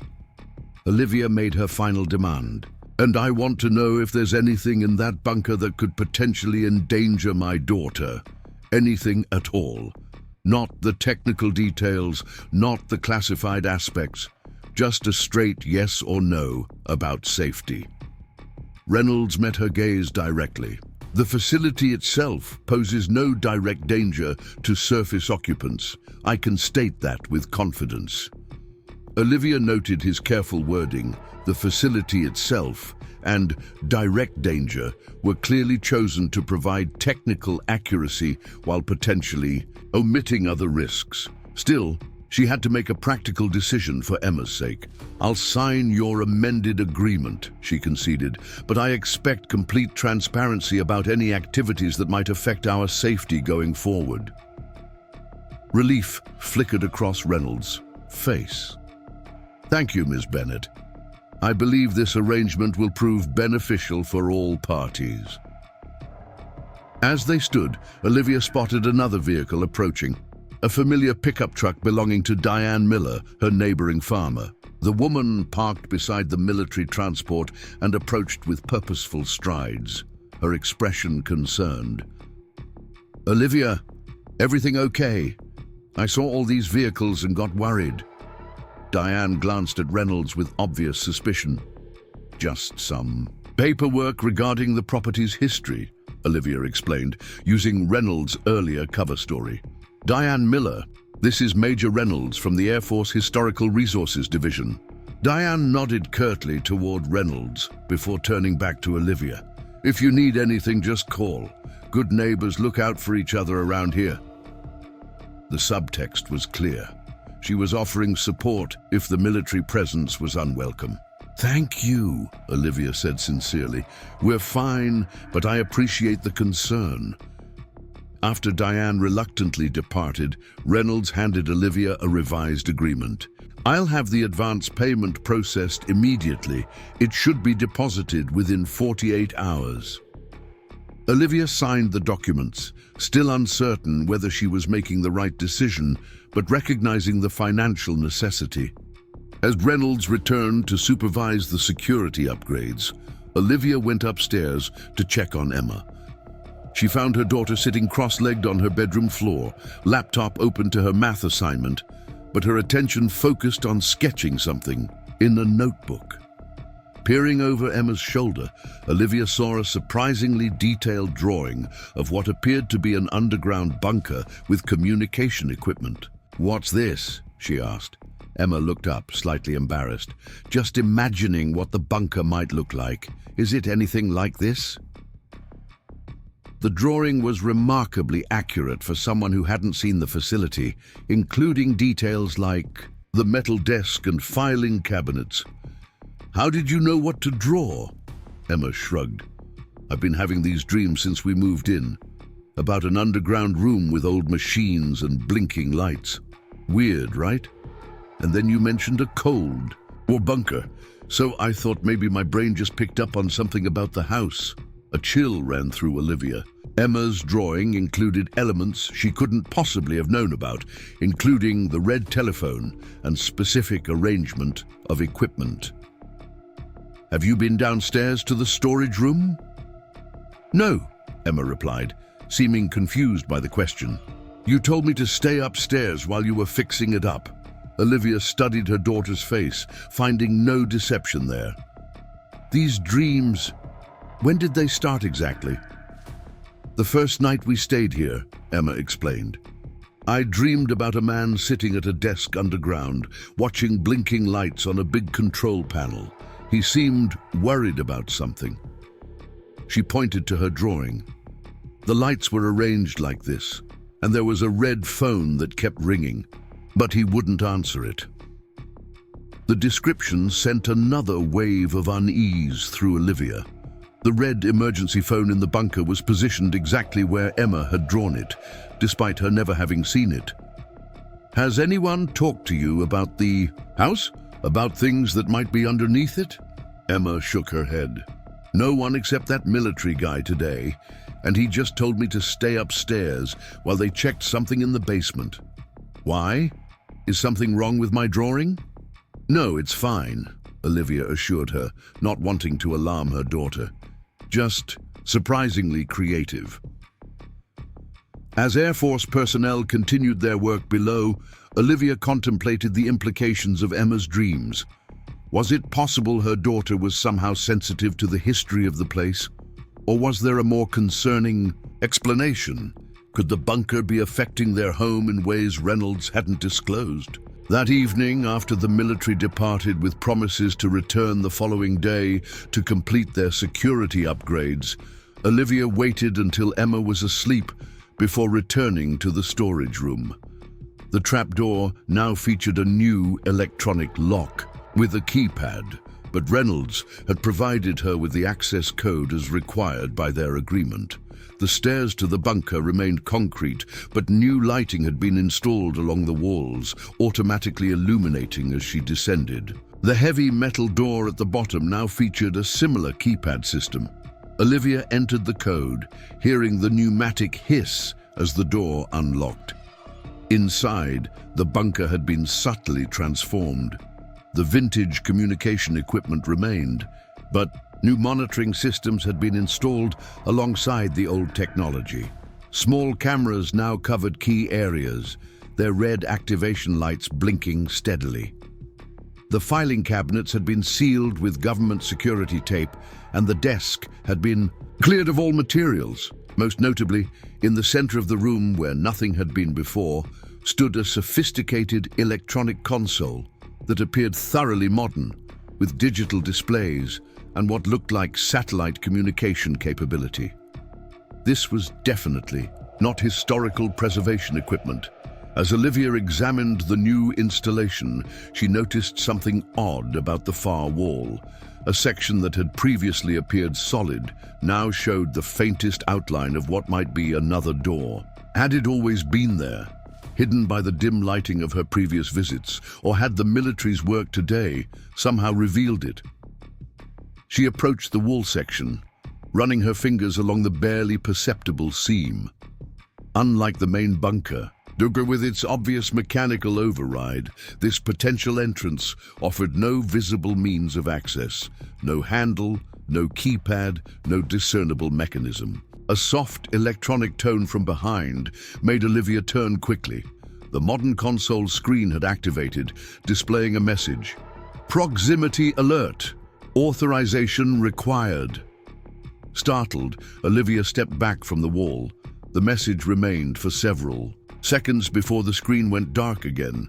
Whatever lay beyond that hidden door, the new security system was designed to prevent unauthorized access, and apparently she wasn't authorized despite being the property owner.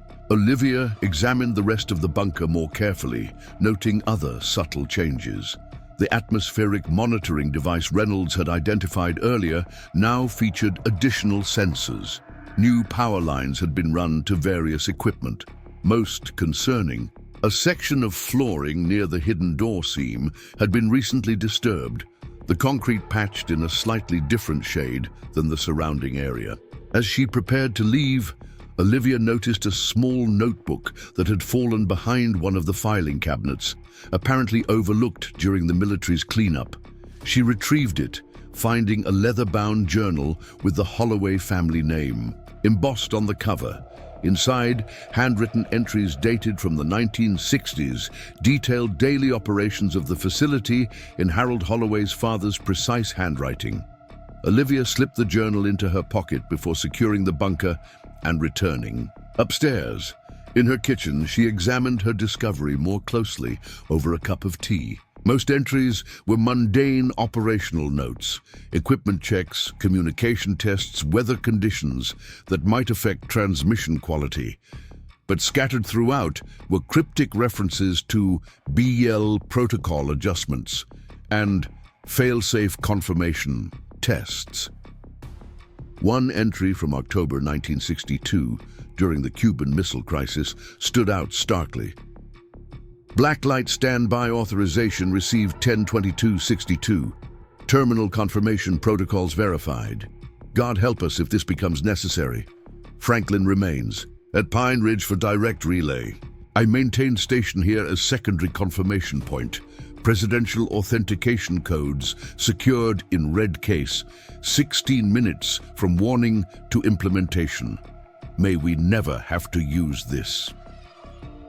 The entry confirmed George Wilkins' assertion that the Holloway installation was more than a simple communication relay. It had been part of the nuclear command structure, specifically part of a system designed to authorize launch orders during the most dangerous nuclear standoff in history. Subsequent entries tracked the gradual relaxation of alert status as the crisis passed, but mentioned ongoing refinements to the blacklight contingency system throughout the 1960s and 70s. The final entry, dated 1976, simply stated, "System transferred to automated monitoring. Secondary confirmation protocol remains active. Manual override procedures secured in auxiliary chamber. God willing, no one will ever need to access them." Auxiliary chamber. The hidden door in the bunker wall must lead to this secondary facility. 1. Apparently important enough that even in their historical preservation work, the military had installed new security systems to protect it. Olivia closed the journal, unsettled by its implications. Reynolds had characterized the bunker as a decommissioned historical site, yet the military's actions suggested otherwise. The facility clearly contained something still considered sensitive enough to warrant immediate security response and sophisticated monitoring. As she prepared for bed, Olivia checked on Emma, finding her daughter sleeping peacefully. On the nightstand lay her notebook, open to additional drawings of the underground facility, including a detailed sketch of what appeared to be the hidden door Olivia had just discovered. Beneath the drawing, Emma had written, "The worried man. Doesn't want anyone to open the special door. He says it's only for the end of the world." The next morning, Olivia awoke to the sound of vehicles on her driveway. Through her bedroom window, she spotted Major Reynolds' SUV and another government vehicle. Dressing quickly, she went downstairs to meet them. Reynolds stood on her porch, his expression graver than during their previous encounters. "Ms. Bennett, we need to discuss a development regarding the facility." "What kind of development?" Olivia asked, stepping outside to avoid waking Emma. "Our security upgrades yesterday revealed an anomaly in the monitoring system. Historical records indicate there should be an auxiliary chamber connected to the main facility, but we've been unable to locate the access point." Olivia kept her expression neutral, thinking of the journal hidden in her nightstand drawer. "What does this auxiliary chamber contain?" "Historical communication equipment," Reynolds replied, the answer clearly rehearsed. "Backup systems that would have been activated only in specific scenarios. And you want my permission to look for it," Olivia surmised. "Yes. The search may require more invasive methods than our standard inspection protocols. We're prepared to offer additional compensation for any disruption." Olivia thought of Emma's drawing and her disturbing notation about the end of the world. This auxiliary chamber, it's connected to Project Blacklight, isn't it? Reynolds' expression tightened. That information remains classified, Ms. Bennett. I think I have a right to know what's beneath my home, especially if it involves systems designed for nuclear war scenarios. The Major studied her for a long moment before responding. Project Blacklight was a Cold War contingency system, one of many developed during that era. Its specific functions remain classified, but I can assure you that any operational components were deactivated decades ago. Then why the urgency to find this auxiliary chamber? Why the security upgrades and monitoring systems for a deactivated historical relic? Reynolds glanced toward his colleagues, who waited by their vehicle. May we speak inside? Once in the kitchen, Reynolds lowered his voice. Ms. Bennett, certain technologies developed during the Cold War represented significant advancements, innovations, created under pressure of existential threat. Some of these systems were decades ahead of their time. While operationally deactivated, their design principles remain relevant to national security. You're worried someone might steal obsolete technology? Olivia asked skeptically. I'm concerned that specialized knowledge contained within the auxiliary chamber could be exploited if accessed by unauthorized parties, Reynolds clarified. The recent security breach attempt suggests someone may have specific interest in this installation. What breach attempt? You told me it was likely a system malfunction. Reynolds had the decency to look slightly abashed. Further analysis confirmed it was a deliberate access attempt using sophisticated methods to bypass the original security system. We've identified similar attempts at 2 other legacy installations in the past month. The implications were disturbing. Someone was systematically targeting old Cold War facilities, and specifically ones connected to Project Blacklight. If there's active danger, I need to know, Olivia insisted. My daughter's safety comes first. Reynolds nodded, seeming to reach a decision.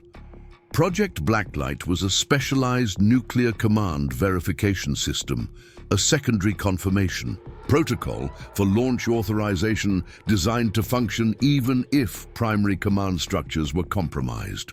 The Holloway installation housed a civilian confirmation point, one of several distributed across the country. A civilian with nuclear launch authority? Olivia asked incredulously. Not launch authority, Reynolds corrected. Confirmation authority. A final human verification in the chain of command. The system was designed with civilian participants specifically to create separation from military hierarchy, a safeguard against potentially compromised command structures. The gravity of this revelation settled heavily on Olivia. The Holloway family hadn't just operated a communication relay, they'd been part of the nuclear launch confirmation process, civilian guardians entrusted with awesome responsibility. And you believe someone is trying to access this system? Why? It's been decades since the Cold War ended. Reynolds hesitated. The algorithms and decision matrices developed for Blacklight represented breakthrough artificial intelligence for their time. Even by today's standards, the system's autonomous verification capabilities remain impressive. In the wrong hands, those principles could be adapted for concerning applications. Olivia considered this explanation. It made a certain sense, cold. War technology remained valuable for its innovative approaches to complex problems, developed under pressure that often produced creative solutions. I'll allow your search, she decided, but I want full transparency about what you find and any potential safety implications for my family. Agreed, Reynolds said, relief evident in his voice. We'll begin immediately and proceed with minimal disruption to your home. As Air Force personnel began bringing specialized equipment into the house, Olivia went upstairs to check on Emma. Her daughter was awake, sitting beside her window watching the activity below. More military people, Emma observed. Are they looking for the special door? Olivia froze. What special door, honey? The one in my drawings. Emma turned to face her mother. The one the worried man is trying to protect. Emma, these dreams you're having, can you tell me more about this worried man? Emma considered thoughtfully. He's older, with grey hair and glasses. He wears a plaid shirt most of the time. In my dreams, he shows me around the underground rooms and explains about the machines. He says his family has always protected the special door because what's behind it is only for the last resort. The description matched photographs Olivia had seen of Harold Holloway. The notion that Emma was somehow connecting with the deceased previous owner was disturbing, yet the accuracy of her drawings couldn't be easily dismissed. Has this man told you where the special door is? Olivia asked carefully. Emma nodded. It's behind the big filing cabinet with the eagle symbol. There's a hidden switch under the third drawer. She returned to looking out the window. But he doesn't want them to find it. He says some things should stay lost. Olivia's skin prickled with goosebumps. The detail about the eagle symbol was correct. One filing cabinet in the bunker did bear a military eagle insignia, positioned against the wall where she'd noticed the faint door outline. Emma, I need you to promise me something, Olivia said. Firmly, don't tell anyone else about your dreams or the special door. Not Major Reynolds, not anyone. This is just between us for now, okay? Emma nodded solemnly. The worried man said the same thing. Downstairs, the search operation was proceeding with military efficiency. Specialized scanning equipment had been brought into the bunker, and technicians were methodically examining the walls for hidden access points. Reynolds coordinated their efforts, his expression revealing growing frustration as initial scans yielded no results. Olivia observed, silently, torn between revealing what Emma had told her and respecting the warning from her daughter's dreams. The situation seemed impossible. Trust military officials who hadn't been fully transparent or give credence to a child's dreams about a deceased property owner? As the technicians repositioned their equipment for another scan, Olivia made her decision. Some instinct told her that Emma's warning deserved consideration. Whatever lay behind that hidden door had remained sealed for decades. Perhaps there was wisdom in allowing it to stay that way. The morning dawned grey and misty. Over Holloway Farm, the autumn fog clinging to the overgrown fields like a protective shroud. 3 days had passed since Major Reynolds and his team had conducted their search for the auxiliary chamber without success. They had departed with promises to return with more specialized equipment, but Olivia suspected their failure had triggered reassessments at higher levels. The quiet of the past 72 hours felt less like abandonment and more like the calm before a storm. Olivia stood on her newly repaired porch, coffee mug warming her hands as she surveyed her property. The $10,000 in advance stipend payments had arrived in her account as promised, allowing her to hire local contractors for urgent repairs. The farmhouse roof no longer leaked, new windows had replaced the broken ones, and the ancient furnace had been serviced in preparation for the approaching winter. These practical improvements should have brought comfort, yet Olivia's unease only deepened with each passing day. Emma's dreams had continued, growing more detailed and disturbing. Last night, her daughter had awakened crying, speaking of red, numbers counting down, and the worried man trying to stop the machines. The dreams now featured other figures, men in suits examining equipment, their faces obscured, but their intentions somehow threatening. Most concerning, Emma had begun sleepwalking, twice being discovered by Olivia standing at the storage room door, hand raised as if reaching for the knob. "You're up early." Diane Miller's voice startled Olivia from her thoughts. The neighboring farmer stood at the bottom of the porch steps, dressed in work clothes, a basket of fresh produce in her arms. "Couldn't sleep," Olivia admitted. gesturing for Diane to join her. "What brings you by at this hour?" "Harvested the last of my fall vegetables yesterday. Thought you and Emma might enjoy some." Diane set the basket on the porch railing, her sharp eyes taking in the improvements to the farmhouse. "Place is looking better. Those government men financing your renovations?" The directness of the question caught Olivia off guard. "What makes you say that?" Diane's expression remained neutral, but her tone carried significance. "Small towns have long memories, Olivia. The Holloway place has always had special arrangements. Franklin Holloway never had to worry about money despite the farm producing almost nothing in its later years." "You know about the installation," Olivia realized. "My father worked maintenance at Pine Ridge alongside George Wilkins," Diane confirmed. "Never discussed details. Those men took their secrecy oath seriously, but some things don't need explaining when you grow up watching unmarked vehicles visit your neighbor's farm during international crises." Olivia hesitated, weighing how much to share. Something about Diane's straightforward manner invited confidence. "Emma's been having dreams about the bunker, detailed dreams about equipment she's never seen, and a worried man warning about some kind of danger." Diane's eyebrows rose slightly. "Harold, most likely. That family was connected to this land in unusual ways. Some said the Holloways could sense things others couldn't. Changes in the air before storms, ground vibrations before they registered on equipment. Old Franklin claimed he knew the Cuban Missile Crisis was ending hours before the official announcement. You think Emma's somehow connecting with the property's history? I think some places remember, and some people can hear what they're saying." Diane's gaze swept across the misty fields. "The Holloway land has always spoken to those who listen." A chill ran through Olivia, despite the warmth of her coffee. Emma's dreams mentioned a special door that shouldn't be opened, one the military seems very interested in finding. Diane nodded slowly. "The auxiliary chamber.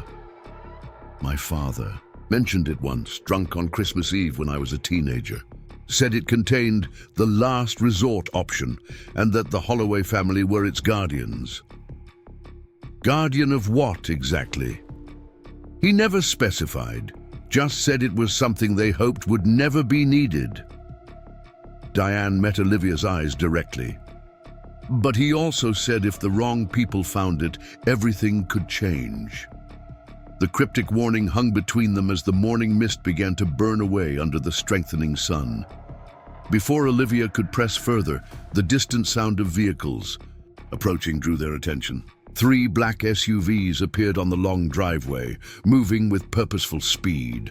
Unlike Reynolds' government vehicle with its official plates, these bore no identifying markings.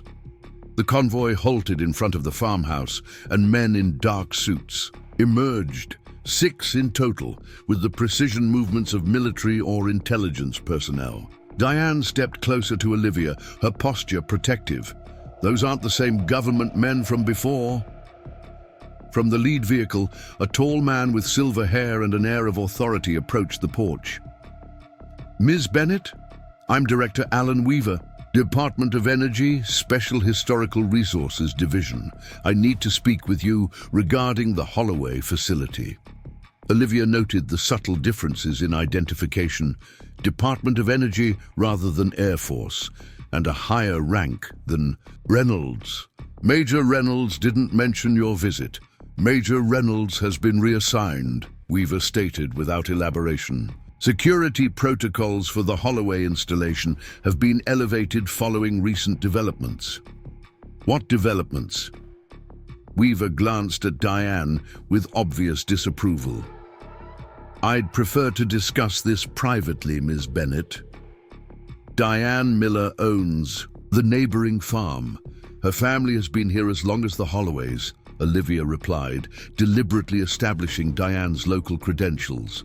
"Anything concerning this property potentially affects hers as well." The director's expression tightened, but he continued. Very well. We've detected unusual energy signatures emanating from beneath this property, specifically from what our records identify as the auxiliary chamber of the Holloway installation. These readings began approximately 72 hours ago and have been increasing in both frequency and intensity. Energy signatures? Olivia repeated, thinking of Emma's dreams about red numbers counting down. Specific electromagnetic. Patterns consistent with activated blacklight protocols, Weaver clarified, his tone suggesting this should alarm her. Protocols that should have been permanently deactivated in 1989. Diane stepped forward. Are you suggesting the system is active again after all these years? Weaver studied her with new interest. You're familiar with the installation's purpose. My father helped maintain Pine Ridge. I know enough to be concerned.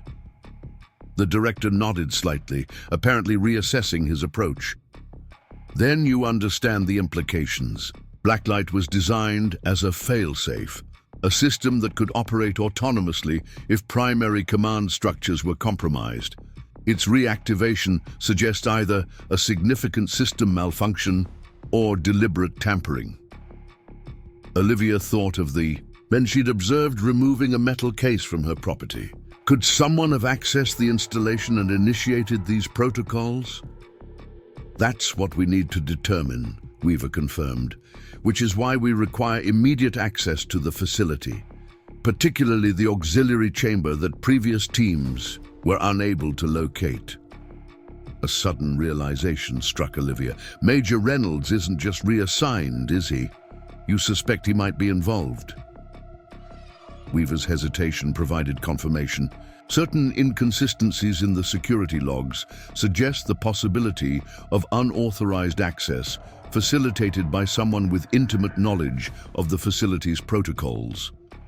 Major Reynolds' inspection team had exclusive access during the period when the initial energy signatures were detected.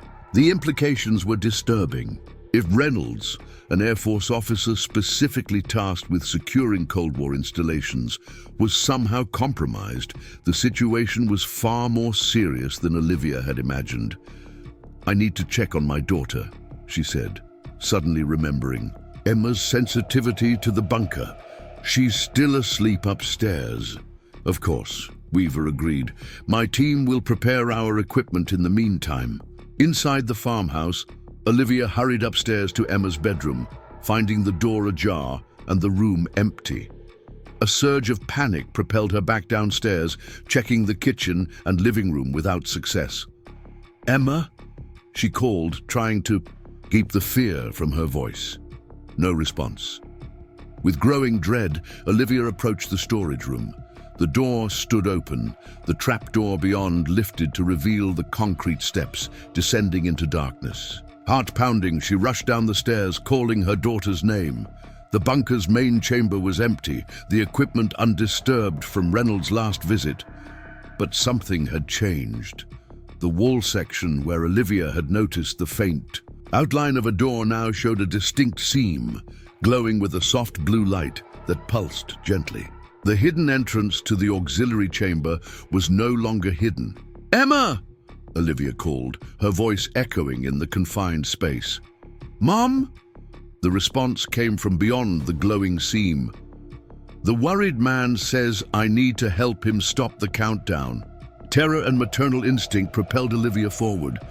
She pressed her hands against the glowing outline, feeling a surprising warmth emanating from the metal surface. With a soft hiss, the panel slid sideways, revealing a small circular chamber beyond. The auxiliary room was unlike the main bunkers. Utilitarian design. Its walls were lined with what appeared to be copper mesh, creating a Faraday cage to block external signals. In the center stood a console with technology that seemed both vintage and futuristic. Vacuum tubes alongside components Olivia couldn't identify. Digital displays glowed with changing numbers, and a red countdown timer showed just under 48 hours remaining. Emma stood before the console, her small hand resting on a circular panel that pulsed with blue light in rhythm with her heartbeat. Beside her, visible only as a shimmering outline that occasionally solidified into human form, was the translucent figure of an elderly man in a plaid shirt. Harold Holloway, exactly as Emma had described from her dreams. "Emma, step away from there," Olivia urged, fighting to keep her voice calm despite the impossibility of what she was witnessing. "I can't, Mom," Emma replied, her voice oddly distant. "The connection is necessary to complete the reset sequence. The worried man says someone activated the blacklight protocols remotely. If the countdown reaches 0, it sends authorization codes to systems that still exist." The spectral figure of Harold Holloway turned toward Olivia, his features becoming momentarily more defined. His lips moved, though the sound seemed to come from all around them, rather than from his translucent form. "The Holloway family has guarded this chamber for 3 generations, the voice echoed. "We maintained the failsafe that could never be fully decommissioned. Your daughter shares our sensitivity. She can help complete the reset before it's too late." "What exactly is this system?" Olivia demanded, edging closer to Emma while eyeing the countdown timer with growing concern. Blacklight was designed to ensure command continuity during nuclear crisis, Harold's ethereal voice explained. "When the Soviet Union collapsed, they claimed all systems were deactivated. But some technologies couldn't be fully disbanded. The authentication algorithms had become self-sustaining, distributed across multiple independent nodes. This chamber contains one of 4 confirmation points that, together, can still authorize launch sequences for dormant systems." The gravity of this revelation stunned Olivia. Decades after the Cold War's end, remnants of the doomsday apparatus apparently remained operational, and someone had deliberately activated protocols designed for nuclear crisis scenarios. Who would do this? Why? "The world is changing," Harold's voice resonated. "New powers rise, old alliances fracture. Some believe reconstructing Cold War systems offers strategic advantage. The men who came before, they took authentication components but needed activation protocols from this chamber to make them functional." "Reynolds," Olivia realized. "He was removing materials when I returned to the farm that day." The ghostly figure nodded. "Not just Reynolds, others working through him, people who believe old weapons might serve new purposes." A commotion from the main bunker interrupted them. Director Weaver and his team had descended into the facility and discovered the now exposed entrance to the auxiliary chamber. "Miss Bennett," Weaver called, his voice sharp with authority, "step away from that console immediately. Your daughter is interfering with critical national security systems." The director appeared in the doorway, flanked by 2 agents with hands hovering near concealed weapons. His expression shifted from commanding to astonished as he registered the spectral presence beside Emma. "What in God's name?" he murmured. "Director Weaver," Olivia acknowledged, positioning herself protectively between the agents and her daughter. "It seems we have a situation that goes beyond standard protocols." Weaver recovered quickly, his training evidently including contingencies for even the most unusual circumstances. "Your daughter has accessed classified systems without authorization. She needs to step away from that console now." "She's trying to reset the countdown that your Major Reynolds apparently helped initiate," Olivia countered. "A countdown that seems connected to nuclear launch systems supposedly decommissioned decades ago." The director's expression revealed nothing, but his silence confirmed her assessment. "Those systems are more complex than you understand, Ms. Bennett. Their management requires specialized expertise and authority. Like the authority that allowed them to be activated in the first place," Olivia challenged. "Emma and Mr. Holloway seem to believe someone is attempting to reconstruct Cold War capabilities for contemporary use. Is that what's happening here, Director? Weaver studied the translucent figure of Harold Holloway with calculating eyes. Certain strategic assets were never fully decommissioned. Their potential relevance to modern security scenarios has been reassessed recently. You're trying to rebuild the doomsday machine, Diane's voice came from behind Weaver. She had followed the government team into the bunker and now stood in the doorway, her expression horrified. That's what my father feared might happen someday, that someone would try to resurrect Blacklight for a new Cold War. The geopolitical landscape is evolving rapidly, Weaver responded, his tone suggesting he was accustomed to justifying difficult decisions. Preparedness requires maintaining certain capabilities. The spectral form of Harold Holloway flickered more violently, his voice gaining strength. Blacklight was never meant to be resurrected. The confirmation nodes were preserved only to ensure the system could never be reactivated without multiple civilian authorization points, a safeguard against precisely this kind of military appropriation. Weaver turned to his agents. Secure the console. The girl needs to be removed immediately before permanent damage occurs to the authentication algorithms. As the agents moved forward, the copper mesh lining the walls began to glow more intensely. Harold's ghostly form expanded, filling the auxiliary chamber with shimmering blue light. The Holloway family has protected this failsafe for 3 generations, his voice boomed, no longer that of an elderly man, but carrying the resonance of multiple voices speaking in unison.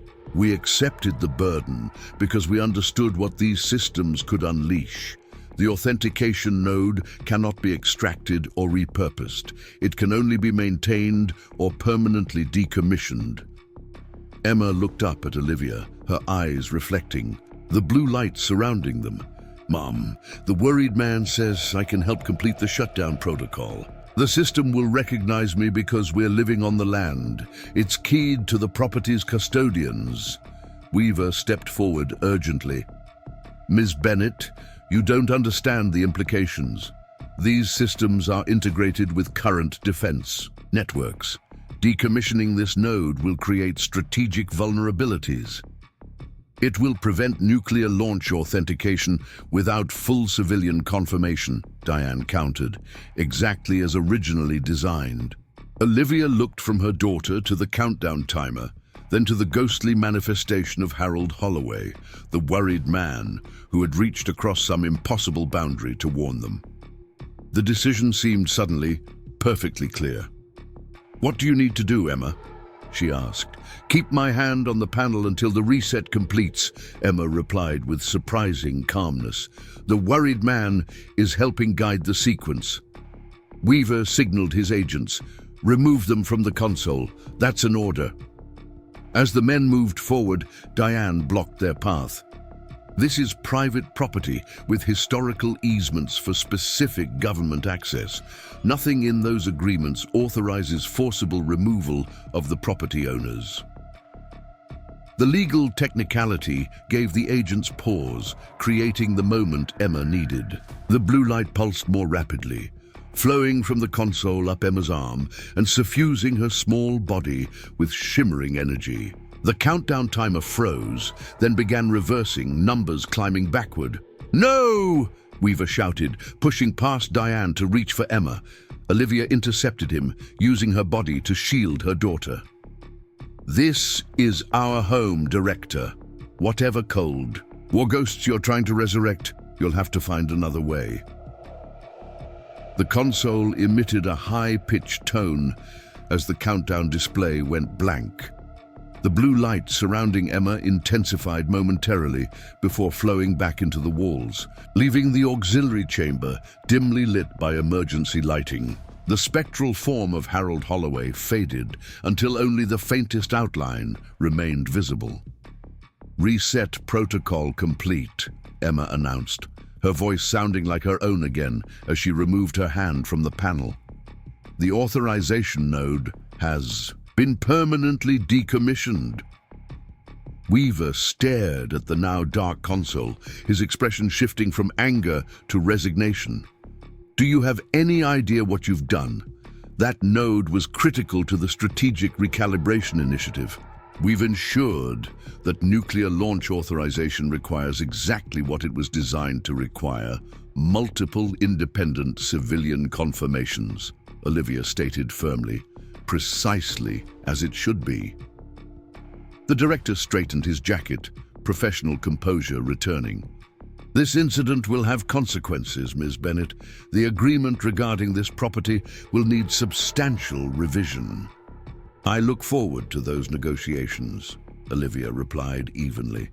I'm sure the press would be fascinated by the government's efforts to resurrect Cold War nuclear systems without civilian oversight. The implied threat hung in the air between them. Whatever classified program Weaver represented, public exposure would clearly be devastating. After a tense moment, he nodded curtly.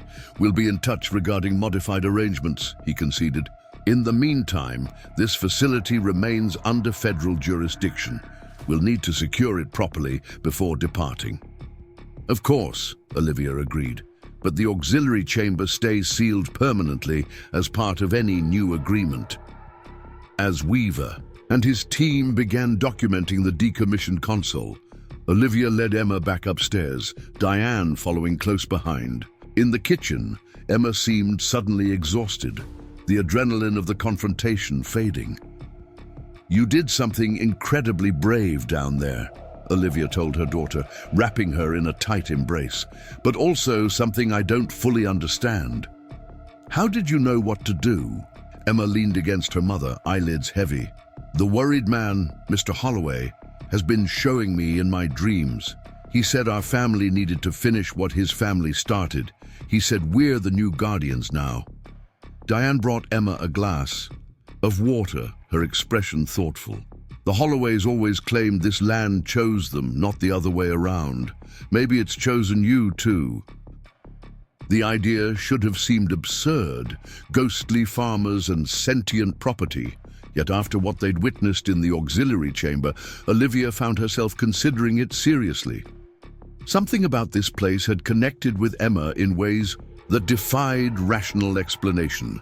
By evening, Weaver and his team had departed, the bunker secured with new government seals and monitoring equipment. The director had been coldly professional during their final interaction, providing Olivia with contact information for his office and confirming that the stipend arrangement would continue under revised terms. Your daughter has unique sensitivities, he had acknowledged reluctantly. We'll need to discuss appropriate parameters for those abilities at some point. Emma isn't a strategic asset director, Olivia had responded firmly. She's a 12-year-old girl who happens to live on historically significant property. Any future arrangements will respect that distinction. Now, as twilight settled over Holloway Farm, Olivia sat on the porch swing with Emma sleeping peacefully. Beside her, the child finally resting after the day's extraordinary events. Diane had stayed to help with dinner and now stood leaning against the porch railing, both women watching the fireflies begin their evening dance over the fields. What happens now? Diane asked quietly. Olivia stroked Emma's hair, considering the question. We keep renovating the farmhouse. I continue job hunting. Emma goes to school. We live our lives. With a decommissioned Cold War bunker under your kitchen and a government stipend to maintain it, Diane added, with a wry smile. Not exactly the simple country life. Nothing about our journey has been simple, Olivia admitted. But for the first time since losing my job, I feel like we've found solid ground. This place needed us as much as we needed it. In the fading light, Olivia could almost see the faint outline of Harold Holloway standing at the edge of the orchard, watching over the property his family had protected for generations. The spectral figure raised a hand in acknowledgement before fading into the gathering darkness. The Holloway farm has always had guardians, Diane observed, following Olivia's gaze toward the orchard. Looks like it found new ones just when it needed them most. As night fell completely over the farm, Olivia reflected on the extraordinary path that had led them here. What had begun as a desperate last resort, an abandoned property purchased with her final savings, had become something she could never have imagined.